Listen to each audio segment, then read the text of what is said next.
Gosh, I look. Hey, everybody. Welcome to the March 2024 regular meeting. We're having a regular meeting of the Oak Hills Park Authority. We'll call to order, and uh, I'll just name the members and other folks that are present for the record and for attendance purposes.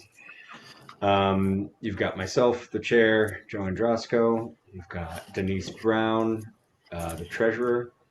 We've got Rich Dellinger. We have Robert Stowers. And we have Jennifer McAllister. Those are the Oak Hills Park Authority members present. And we also have Jim Holliday, general manager, Paul Alexander, golf pro, Mark Gartner, controller, and Jim Shell, superintendent, present. And we also have Jerry Crowley here, representing supporters of Oak Hills and generally interested. Um, so we have 5 members present. We can proceed and do business. And the first order of business is a motion to consider minutes from the 2/15/2024 special meeting. Do I have a motion? I'll make a motion. Okay, I'll second. I just had 2 comments. I sent them via email. There was one, Charlie Brennan should be moved from attendees to other folks present. And then, oh gosh, my memory fails me on the other one, but I have it right here. Oh It yeah, is. towards the end, there's a reference to a Greek god, and it should be Odeens, Odeen apostrophe S. Yes, that's on page 5, the second paragraph under contract negotiation. Thanks, Mark. Sure. Right. Anybody else have any thoughts or notice anything in the minutes? No. Let's see. I thought they were pretty good other than that. Okay. Any opposed to approving the minutes? Any abstaining?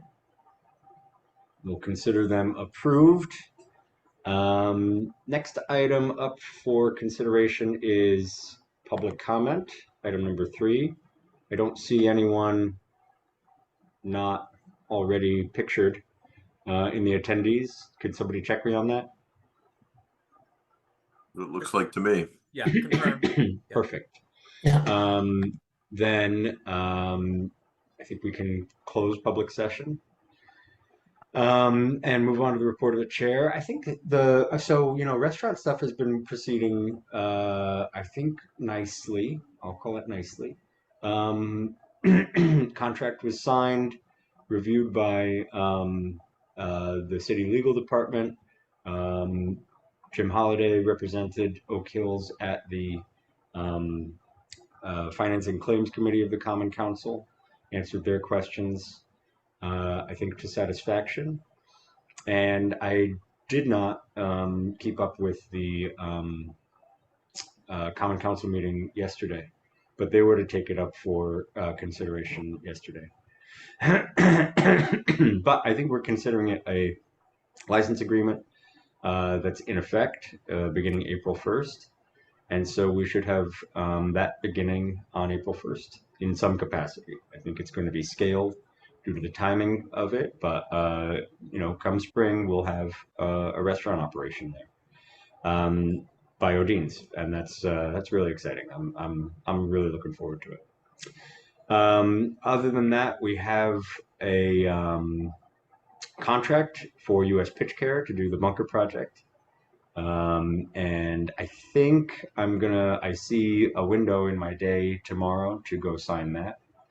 And that's for work down the road, but still want to have it done, dusted, just waiting for ground to break. So that's exciting too. And that's a big chunk of our capital expense for this fiscal year. Oh, actually for next fiscal year, right? Because that's going to hit in, I think, October.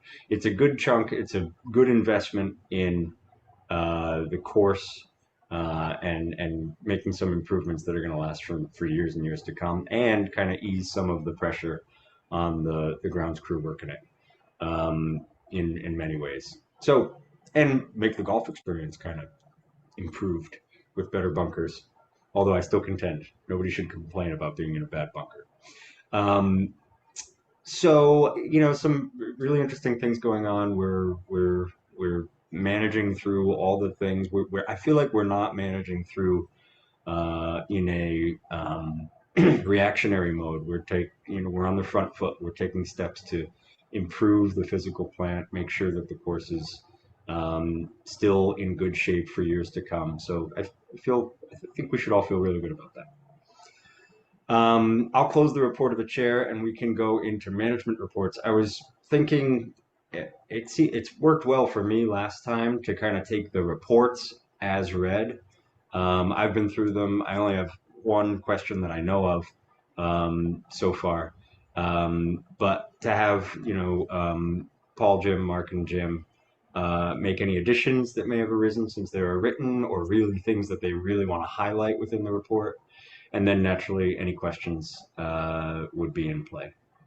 So with that, let's start with Paul. Paul, you want to is there anything to add or highlight that you really wanted to make? Yeah, I mean, I can be really quick here. It's still short, and I do have a couple of changes. But anyway, March is here, and the season has begun. The greens open to play for play on March 12th. Carts have been available since the 15th, and due to the weather conditions, golfers remain playing on temporary tees. We're going to go to full tees opening on March 29th. And at that point, we'll be charging full rates, and the tee times will begin at 9 a.m. Presently, we're at 9:30 to 4 in the golf shop, 10 to 4 with tee times due to the cold temperatures. And next week, we will have the golf shop open at 5 o'clock because we do have a lot of eager people this spring, really want to get out and play 9 holes in the afternoon. Again, our staff's about 8 in the shop and 8 outside. And I want to let you guys all know we really have a lot of returning staff. I mean, I don't think I'm going to have to hire too many people this year. And that's really a great sign when we have returning staff. But during the last 35 days, it's been cold. The golf course was a little bit closed here and then. But I'd like to let you know that golf is booming already. We had 775 golfers over a 6-day period, averaging 130 golfers for those 6 days, and utilization rates at 90% for last Friday, Saturday, and Sunday. 52 annual passes sold, and they are no longer selling any of those. 433 golf memberships. Some of those are the annual passes, which are included in there. We did lose an outing or two, but we have 17 in the books. There's still 8 open dates, and the golf shop's being stocked with merchandise. And I'm really looking forward to a very busy spring and a great 2024 for Oak Hills Park. If anybody has any questions, I'll be glad to answer anything. I'm just curious, Paul, are lessons starting soon? We typically don't really do too many lessons until maybe the last week of March, only because it's cold. Yeah. And maybe like tennis a little bit. People want to just kind of get out there and get the rust off a little bit, see where they stand, and then they'll start taking lessons. Hey, Paul, for the golf carts, when you put them back to use, do you have to do anything to the batteries? Or No, I just mean, start these them up and really go? not much. Years ago, we always had to just pretty much maintain that the water levels were good and they were charged well. But now we have these incredible lithium batteries that really require no maintenance and supposed to go for 54 holes. So they're really easy, and they still look new, and Al's been great, and our carts are really doing well. The lithium batteries have been a major upgrade for us. That's great. Thank you. Thank you. Any other questions for Paul?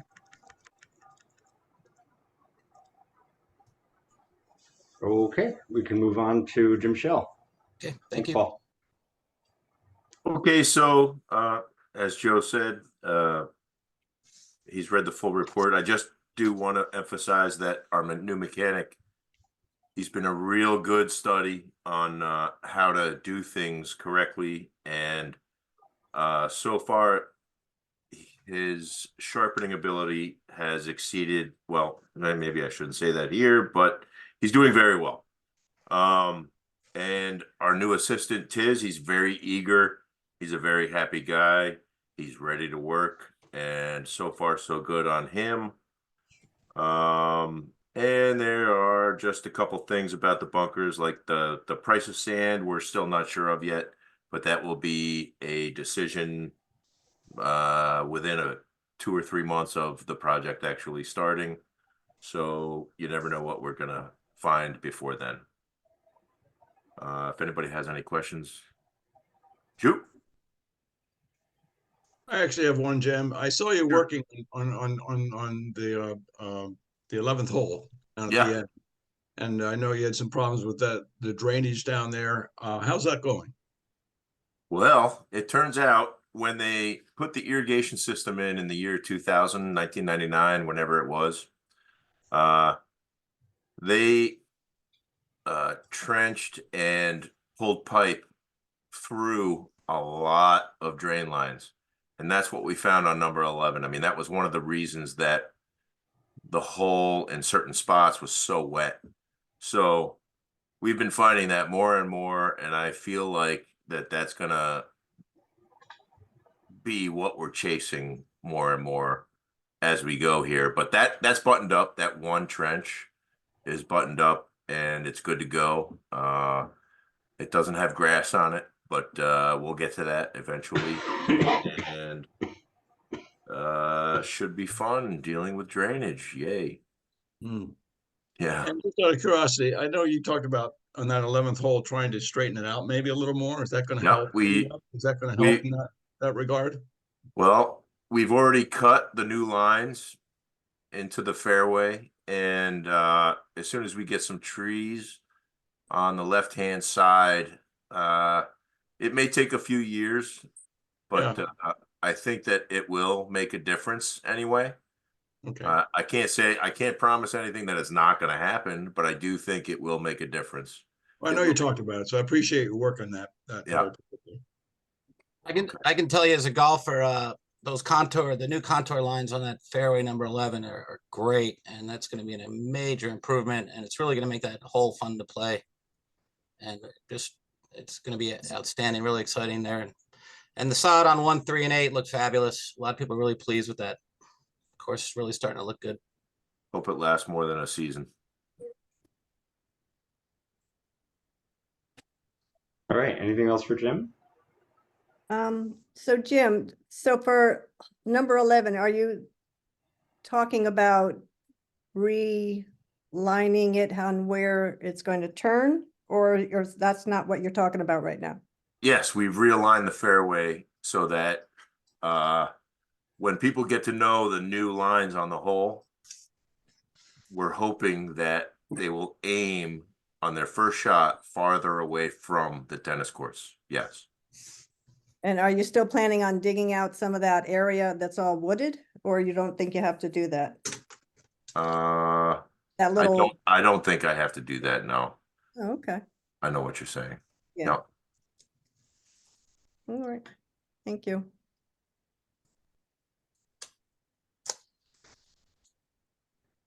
All right. Thank you, Jim. Sure. Moving on to Mark, finances. All right. Just 1 or 2 little updates. I've since I sent out preliminary numbers. The numbers are now final. Everybody's has received the package. So just in one of my comments here, the our year-to-date expenses are over budget by $28,000, not $30,000, as it said in the report. And the only thing I was going to say, the 4 of us had a staff meeting. That's Paul, Jim, and I. We do most Wednesdays, especially now that we're going to be heating up again. And we discussed CapEx. So just good news, because if you look at the financials, it shows that we're over budget on a year-to-date basis, but it's just timing. We went over all the expenditures for the rest of this fiscal year. We will come in on budget, provided boilers don't blow up tomorrow or something very unexpected, but we should come in right on budget. And then we also discussed the CapEx budget for next year, because we're starting the budgeting process. We went through basically on a line-by-line basis, and it was very easy because with bunkers being quite a bit of money, like 80 to 90% of the budget, there's not much else that's going to go on. So at least we're moving along with the budget, and CapEx is basically done for that. So that's it for me. That was my question, Mark. Like, I didn't think that we were over budget, But you're saying the way that you mouthed it out in the Yeah. budget, we've exceeded that, but that's because projects happened and we've paid for them. But the rest of the year, not much going on. So we'll end the year on the budget that we set. Exactly. Just a timing issue. You know, when I do when I put it out by month, you know, I really have no idea when some of them will. And when I do the budget for next year, I'll know to put the bunker project in that September, October Yeah, timeframe. front load it. But yeah, otherwise it's, you know, 20,000 this month, 30,000 that month, just kind of figuring out. And we did over the winter, we did quite a few things, you know, with Jim Holiday here too. He's very gung ho, and he got a lot of stuff done. So not an issue on a year-to-date basis. Just when you look at sorry, on a full year basis, when you look at the year-to-date, it looks like we're over, but just timing.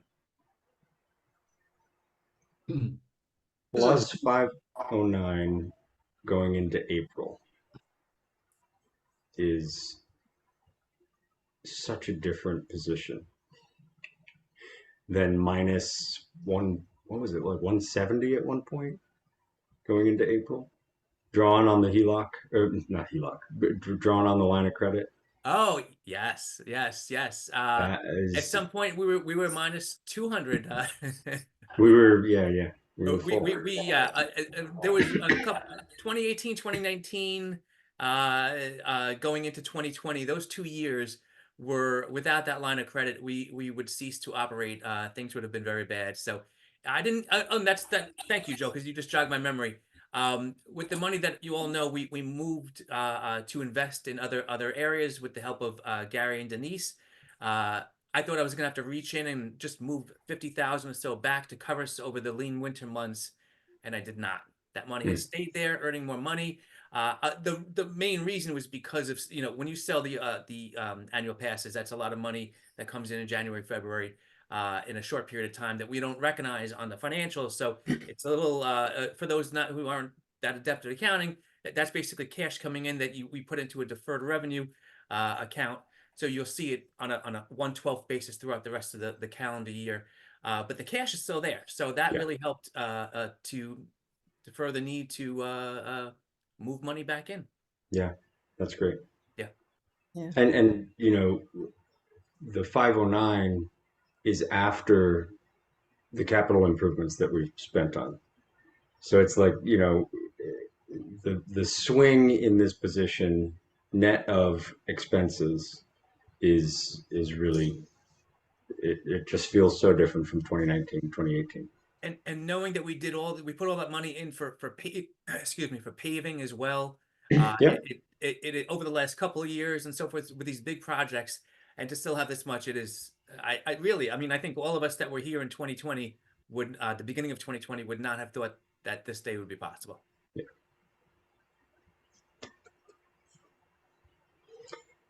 Okay, enough patting ourselves on the back. Rich, did you have a question? You know, I'm going to wait for Jim. I know it's in his report, so I'll wait. I'll pick it up with Jim. Well, Okay. I'll go. It goes back to the actually Jim's shell and that furnace and that's in that maintenance garage and the gas line. Are we going to have a capital expense for a new furnace coming up? So is that going to happen this year? We already have a capital expense for the gas line that was run, but that's $1,400. That hit in Nothing. either February. Actually, I think it hit in March, so you wouldn't see it yet. And I think Jim Holiday will answer your question. Okay. Jim Holiday, to answer your question now, or when No, it's it called doesn't upon for his report? Why not both? Jim, Well, take it away. all right. Well, I don't want to step on Mark there. To answer your question, Rich, we're not exactly certain. We would like it very much to be the last capital expense of the year, but there are things beyond our control because we are at the whim of Eversource, who needs to install the gas line first. So we have let it be known to them that we would like to accomplish this work and pay for it in June, but we don't have an answer from them yet. So it's yes and no. I just would like to keep those nice new good employees warm. Understood. We all as well as with Jim. Yep. Joe, did you want to ask if anyone had any questions for Mark? Oh, sure. Anyone have any more questions for Mark? All right, let's move on to Jim Holliday, the GM. The only thing that I would like to add, Joe, you alluded to things with the restaurant going well. They are indeed lots and lots of activity. And the halfway house will be open by April 1, and the restaurant will be open by May 1 at the Oh, but they will be prepared to serve breakfast. Jim, sorry, on my Yeah. screen you glitched for a moment. You said I heard will be open by May 1, and I think the next thing you said was at the latest, but I didn't catch just the next thing. Yeah, but they will be serving breakfast starting. Yeah, Okay. thank you. Date TBD, but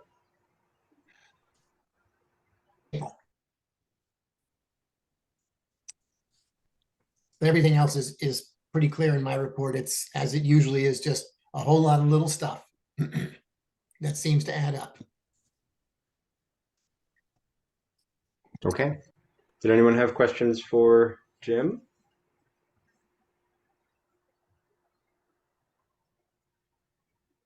I was happy to see the defibrillators up and running again. It's such a big deal. It's such a big deal, even at the tennis course. So I'm glad you got the defibrillators in warranty and serviced. I think it's an important safety aspect.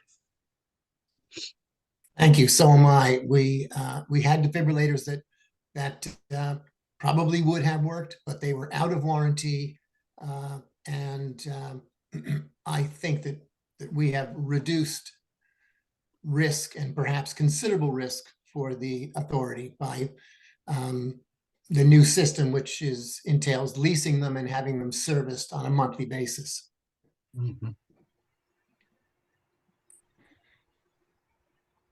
I think there's one also at the tennis center. Am I? There is, Denise. And I think it's stuck in the closet way in the back. I don't think you can get near it right now. There's so much stuff in the office. But I believe there's one in there too. Kings Highway did represent that they do have a working defibrillator in the tennis center.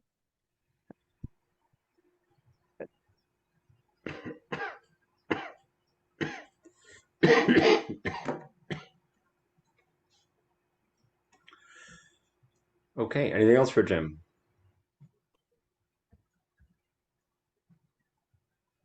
Okay, then we'll close item number 5 and move into item number 6 and start off with Denise for a tennis committee report.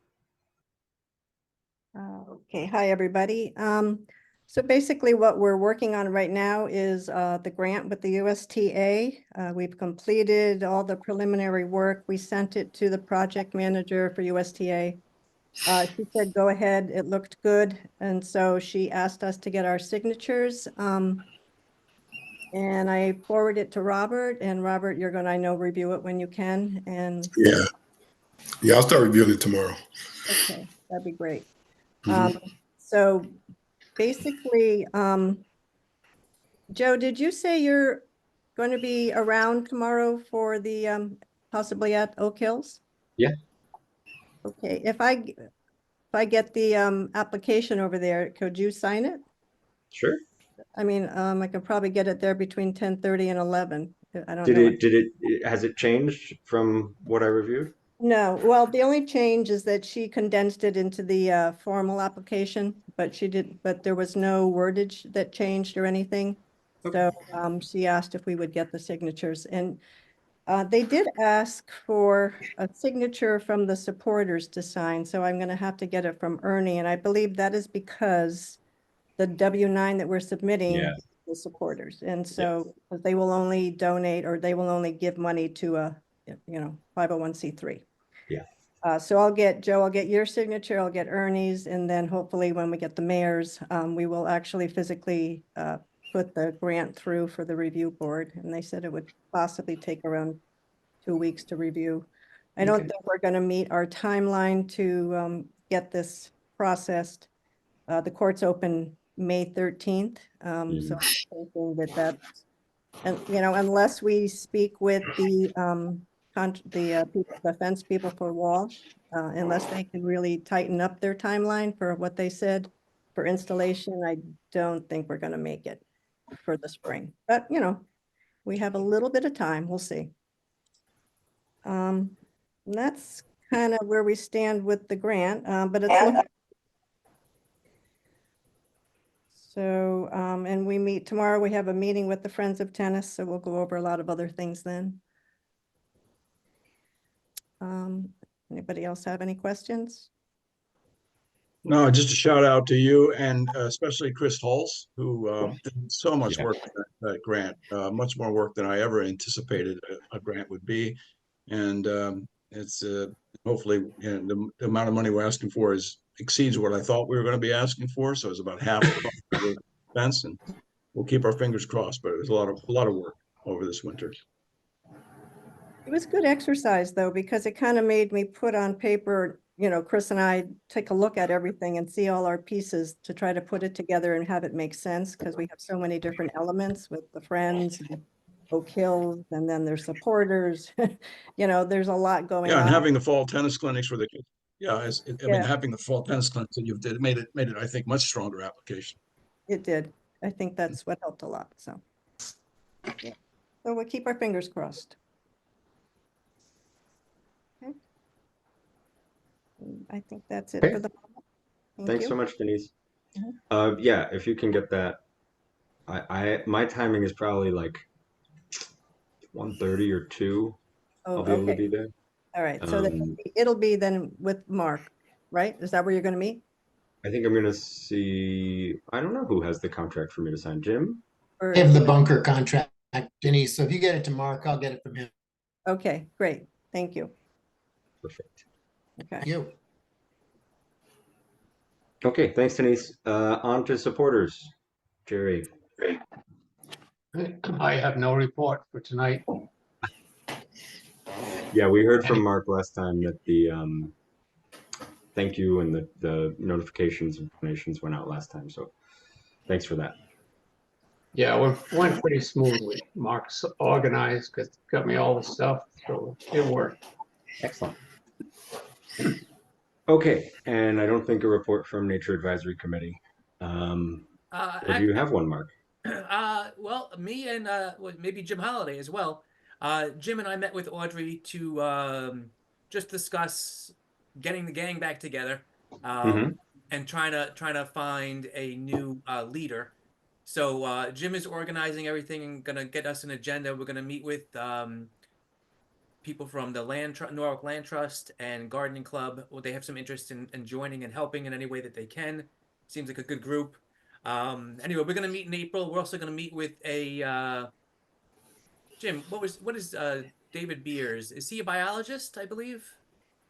Yes, he's a biologist with the state Department of Environmental and Deep, Economic Protection. Is that what DEEP is called now? Yep. And he's going to do a walkthrough with us of the wooded area, the walking trails. Just because I walk there regularly and I've seen far too many trees down that should be that. And I'm certainly no expert. I'm just a guy walking in the woods, but I'm seeing more and more trees falling over, branches falling over, rotting, cut in half. I don't know, lightning. I have no idea what's doing all this, but I think it's at an accelerated rate. So we had gotten a report from him maybe 4 or 5 years ago saying that that the forest was in excellent shape, and I want to see that. I just want him to put my fears to rest and say this is just normal activity of a wooded area. So we'll see. Okay.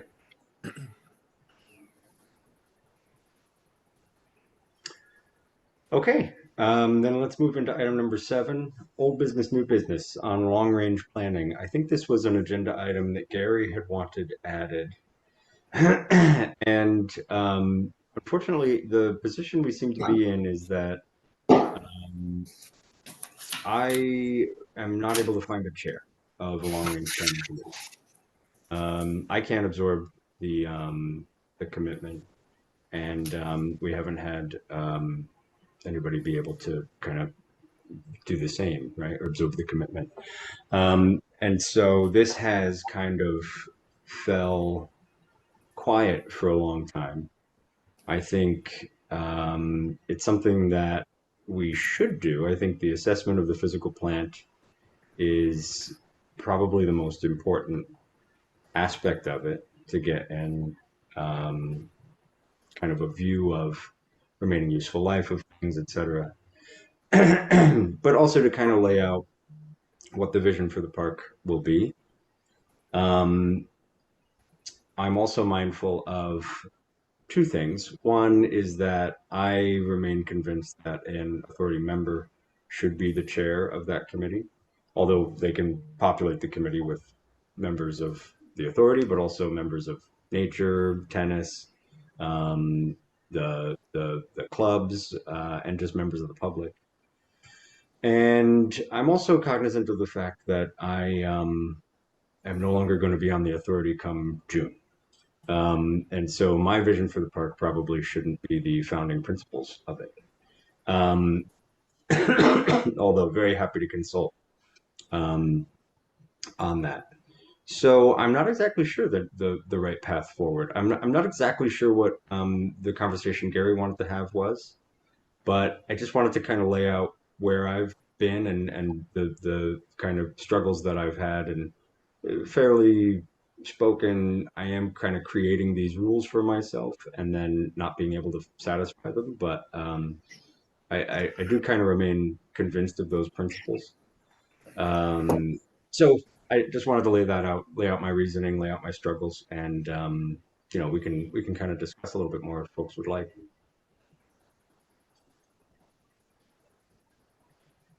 Joe, was this what TJ was going to do? Or that's something different? TJ was going to take on just the golf aspect of it. But as we all know, the park is many more things other than golf. It's much wider. And Right. so without kind of a head to bring all those pieces together, I kind of paused on that. I think TJ, the right person to do the golf aspect of it, and likely the largest part of it, 50%, if not more. But without the kind of head to make sure that everything is moving in the same direction and if nothing is contradicting itself, I've paused.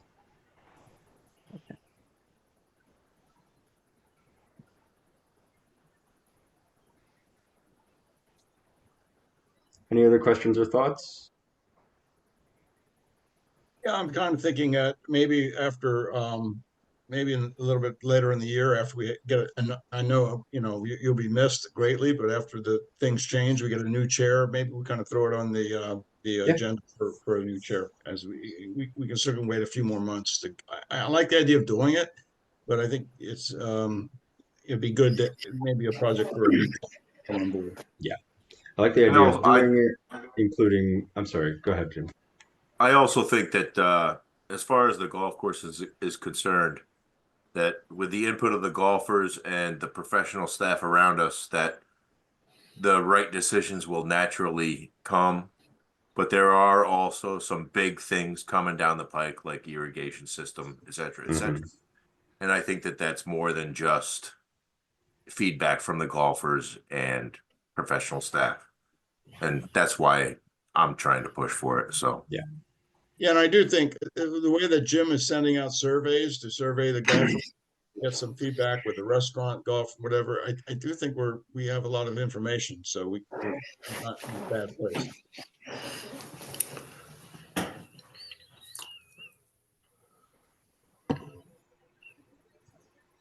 Okay, we can move on to, if without objection, we can move on to item B, the nature positions. This is the Nature Advisory Committee. I hear a little bit of progress about kind of bringing that back to a codified state. And that's very good. I know there are a couple of names sitting in my inbox to consider. I just note that once a chair is found, and once I'm able to kind of name a chair, those names can go over to the chair, and they can bring them onto the Nature Advisory Committee. My role as the chair is to name a chair of the committee, and then that committee can be populated. And so that's good progress. I'm glad those talks are in order. Yeah, I had several meetings with, or conversations with Audrey about this to get it going. And I also said to Jim recently, I'd be happy to try to be a little more involved in on the Nature Committee. That would be great. And to Joe's comment about appointing a chair, we are meeting on April 11th, and there are 6 or 7 of us at that meeting.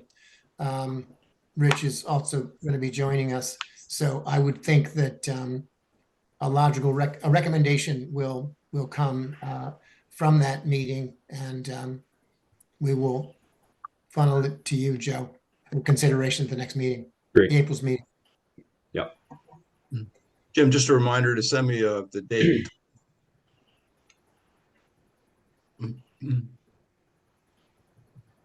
Okay. Okay, and moving on to C, Great Lawn use as a practice area. Jim, I know you had a thought on this. Yes, I have done some research into the use of the Great Lawn, and I'm going to quote from the master plan. The Great Lawn is not referenced in the charter, but there are comments in some public documents. So bear with me as I read a couple of paragraphs. The master plan states, goal to create a fitness area on vacant land south of the woods and the nature center. The fitness area is envisioned to function as a great lawn outdoor area for classes such as yoga, Pilates, and Tai Chi, badminton, volleyball, etc. The outdoor area could also be used for outdoor events. The social component is an important secondary function of the fitness center and is represented by elements that support fitness goals, but also encourage social interaction. The location of this facility immediately behind the Oak Hills restaurant is potentially a new customer of that facility. We do not envision this as a profit-making venture. And the last paragraph that I found that is germane to this topic states, we have a large kitchen that can serve patrons and still serve small catering events. In fact, the capacity of the restaurant after the renovation only decreases by 20 patrons based on an analysis done by the architect. This does not include capacity on the outdoor decks, nor the possibility of events held under a tent on the Great Lawn or the Fountain Garden. The Great Lawn was developed to host outdoor events such as movie or music nights. I'm not exactly sure what Gary's motivation was to include this topic on the agenda, but that's what I've been able to find that reference directly the Great Lawn. Anecdotally, I have always heard that there are to be no permanent structures on the Great Lawn, and it is with that stipulation that we made the decision last fall to place the hitting bays. The hitting bays are not a permanent structure. They were removed at the end of the season, and it is and it can be moved. It takes 4 men, but it can be moved. So a very small portion of the Great Lawn is now being used with 2 hitting bays. So that's what I've learned about the Great Lawn relative to its use as a golf practice area.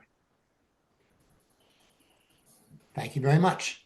And we intend to kind of continue that usage for the hitting bays. We do. We do. I saw someone out there today good. swinging away, and I just said, God bless. Yeah. It's good to stay moving though. Okay. That brings us to the end of the agenda. I'm not sure if there's any other announcements or items folks want to highlight quickly. You know, this is Robert. One of the things that I think Mark was talking about the woods. There there is a practice that started maybe about 20 years ago of letting trees just fall in the forest and sort of making it more natural. But I think, you know, in my experience, that it's kind of gotten carried away with. It's like they don't remove any trees anymore. As I look in Cranberry and some of the other places, even in Seattle before I left, it seemed like it just got kind of exaggerated. I don't think it was meant to leave every tree that falls in the forest. So I'd be happy. You know, we hired an arborist just about a few months ago, about 4 months ago, and she's been very, very helpful to us. And it would be okay with me for her to go through the woods and just make an assessment very quickly. I think that would be something that would be helpful. She's very well qualified. She's doing a hell of a job on our canopy master plan, and and I think she would have some time to go just maybe walk through and just make a general assessment. I've had a lot of experience with tree master plans and different organizations partnering together to collaborate on tree canopies and forests and trails. So I'd be happy to do that. I think we could. I mean, it wouldn't mean anything except for just an assessment. No, that's great, and thank you very much, Robert. I really appreciate that, and yeah, that would be great if we could do a walkthrough. But I just want to make sure I clarify. I'm absolutely fine with the trees being left there. It's to me that is very natural. My concern was more that I've been here for 7 years now, and it used to be that one tree would go down each year or whatever you want to call it. And I feel like these last 2 years, I'm seeing 3 trees a month. You know, it's just that something is happening that to me has changed, and I would love the input of an arborist. That would be wonderful. Thank you. Yeah. I think, you know, it's been my experience that it was never meant for every tree to go down and just stay there. It was just meant to make it look more natural, like it does. Like if we weren't interfering or we weren't participating. But I think it's gotten good. Even in Seattle, we had a big conference in all over the country, and people are just it's kind of almost becoming a habit that you don't take any trees out. You know. And there are definitely that just doesn't look good. So it's not just it's just not here. It's been a practice that started about 20 years ago. Before that, they used to remove trees. Yeah, no, to me, for the trees to go back into nature and to decompose that's very good. But there are a couple that are leaning on other trees that are big, and they will probably push them down. So maybe those are the ones. Yeah, exactly. Yeah. That's great. Thank you very much. Okay.